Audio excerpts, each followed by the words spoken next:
PlayStation and Xbox. They're like two dudes in a threesome, sword fighting over who gets first dibs. And they both think that in order to get the upper hand, they need to hack at their dick with an axe. But we, the collective gaming cucksphere, if you will, are hurt the most.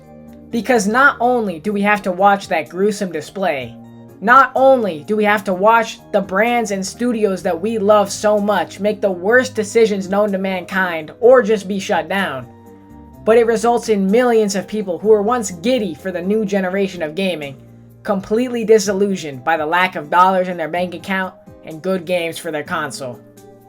But I know what you may be asking. How did it get this way?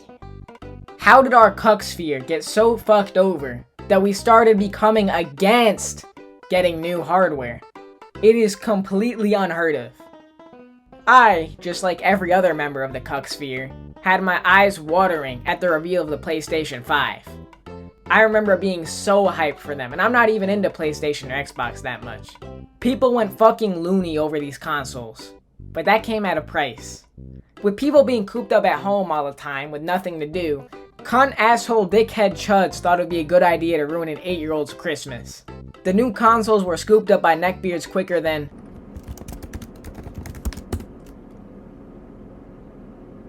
a cheetah. It was awful. They were selling for double, sometimes triple the retail price. This was prototype Pokemon reselling. Bots and chuds made it damn near impossible for the average gamer to get even a sliver of a chance of buying a console.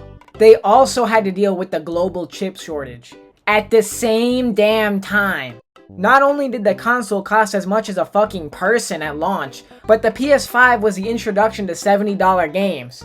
And if you were an Xbox player, you wouldn't have to worry about any of that. Because the Series X had no launch titles. Needless to say, the launch was as catastrophic as it could be on both sides. Barely any consoles were being made, actual gamers couldn't get their hands on the few that were made, and even if they could, one of them had no damn games. But people were still excited. There have been worse console launches. I mean, at least they work, right? Surely it couldn't get any worse. It got worse. It got worse. How many of these shitty videos do you need to watch in order to understand this? It's always over. Imagine this. It's 2022, and you can get a hooker to marry you for the price that I'm paying for a PlayStation 5. Neckbeards were still going wild, going absolute fucking ham, buying every single little droplet of stock that they have. There was still a massive shortage in chips, and games were still not being made. I'd rather never look at feet for the rest of my life than be a console owner in 2022. That shit sounds ass. This is around the time where people started to feel sour. People weren't able to get anything. Companies still couldn't make anything. Big games started to feel dry to a lot of people, and since the frequency that the games were being made at was about the same as the frequency of me getting off my fat ass and doing some work, people were understandably upset. When Hi-Fi Rush came out, I remember people going, wow, this is what games should be. This is where I and the collective gaming cucksphere want Xbox and PlayStation to head. This was the first time all generation where an Xbox exclusive was universally loved. They shut down the studio a year later. Phil Spencer actually had to have been an Israeli psyop because what the fuck? How did y'all love him so much? He was an asshole! But you know PlayStation. They're all about those big, bombastic, massive cock, award-winning, story-driven games. The Last of Us was so good, it made people buy a PlayStation 3 right before the PS4 launched. No matter what happens, we can always bet on Sony to save the generation. Sony started ignoring their brand image of making high-quality, rich, story-based games, and invested more than I'll make in my entire lifetime in a live service-based game. No one wants this. And that multi-million-dollar corporation got that memo. That was the biggest flop in all of gaming. Around the same time as Concord released, Sony was gearing up to release one of their smaller games, Astrobot. Like Concord, it was... But unlike Concord, Astrobot is what many call a good game. Priced at only $60, it proved that gamers are perfectly fine with lower budget, less graphically intensive projects that don't give off this super mega cock I just fucked your wife energy. So obviously, Sony would see the success of Astrobot and the failure of Concord and go, maybe we should make lower budget games that focus on just being a cool adventure and not invest any more money on live service junk that has been proven to not work and not make money. Well, on May 7th, 2025, Sony announced their brand newfangled studio. Surely, this studio would be focused on more projects like Astrobot, right? Right?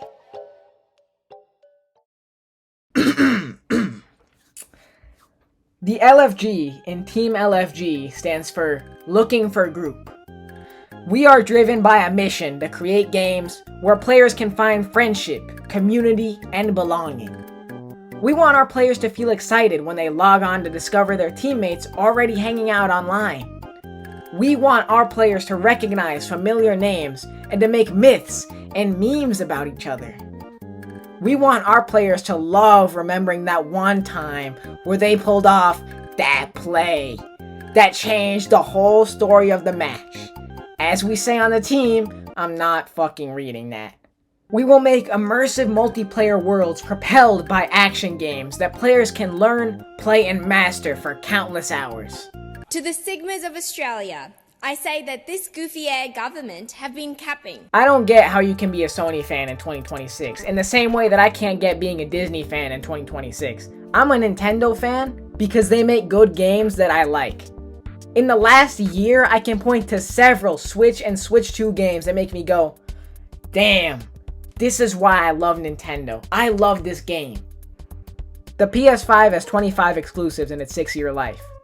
And the Series X doesn't even have a Wikipedia page for its exclusives. The Nintendo Switch has 200. The PS4 has 50. Hell, the Switch 2 has more games than the PS5 and it just scratched a year.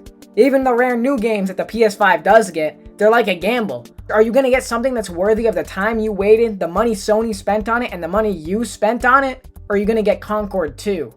Because clearly Sony can't catch a fucking hint. And if for whatever reason you still want one of these consoles, guess what's still a problem? When Nintendo or Valve raise the prices of their products, I feel bad. Because it's not their fault. They both have nothing to do with the RAM shortage. Sony and Microsoft, y'all are the problem. I will give credit where credit is due. The new Xbox CEO said she wants to keep AI out of gaming. They did back down, and I am very happy about that. But Sony is not back down at all. They are swinging their dicks around like a wild animal. They are getting so much worse. About a week ago, Sony announced that they'd be discontinuing the release of their physical games. And the numbers they use to justify their decisions are faker than Oddity's entire existence. On the surface, yeah, it does look like players prefer digital over physical. But if you think about it for more than 5 goddamn seconds, you'll see that it's all digital sales versus all physical sales. If you look at one physical game versus one digital game, the figures are a lot more even, with physical sometimes outselling digital. My issue with this isn't about game preservation or anything like that. You can get game ROMs directly off the console. It's not like future emulation will be impossible without discs. Smaller indie games almost exclusively release digitally, meaning you have to go through this process anyways. My concern is 1, I really like game boxes and collecting games, and 2, the used game market will be absolutely fried. Sometimes the only thing people can afford is a used game.